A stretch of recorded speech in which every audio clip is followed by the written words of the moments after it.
Hey guys, it's Beck. So today's video is requested by Chris, and thank you so much for the request, Chris. So Chris wanted to know something about study tips for when you have limited time, such as for me as a PhD student, my time is mainly taken up by research, but I do have to do some studying. So how do you study when you have barely any time, you have loads of other things to do? Well, let me tell you how to study. So the first thing that you should do when you know that you don't have a lot of time for studying is to plan out how you're going to study. Plan out a schedule, write down all your deadlines, make sure you know when your deadlines are, when you have an exam, when you have, homeworks or workshops that need to be in. This will really help you to know what exactly you need to do and what kind of timeline you need to be thinking about. Don't forget that you need to factor in other things in your life, such as maybe you have gym on Thursdays, so Thursdays you can't study, or maybe you have this other meeting that you have every Monday, then obviously you can't study at that time. So make sure you factor in all the aspects of your life and then see where you have some spaces where you can do study and put those in.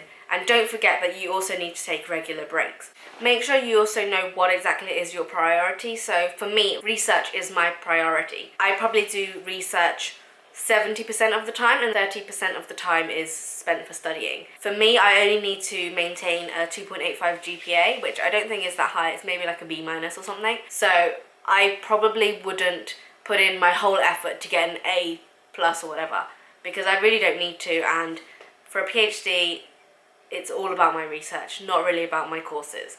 The courses are just to kind of show that I am intelligent enough to be able to pass a couple of chemistry courses, but to be honest, that's not my priority. Whereas for other students, maybe if you're not doing a PhD, you're doing something else, maybe you're in your undergrad, then obviously it is more important, and so you just prioritize as you need to. Number 2 is to use different study methods. So everyone studies in a very different way. Maybe some people read books and they can memorize everything from that. Maybe some people just do loads of past papers.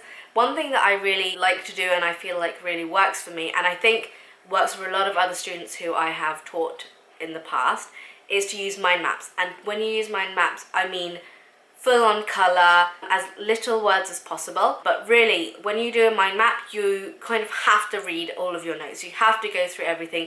You have to know what you're going to write down, right? So that mind map incorporates all of your revision. So if you're able to make a nice mind map, that means that you should have gone through all of your notes again, and that will really help you to memorize what you need to remember. So the third thing that I would recommend that you do is to make a cheat sheet. And that's not going to be something that you're actually going to use to cheat, but it's maybe an A4, one side of A4 sheet of paper where you just write down all the key important points that you must remember. And this is not the same as a mind map. This is literally just the things that you need to remember, such as the formula.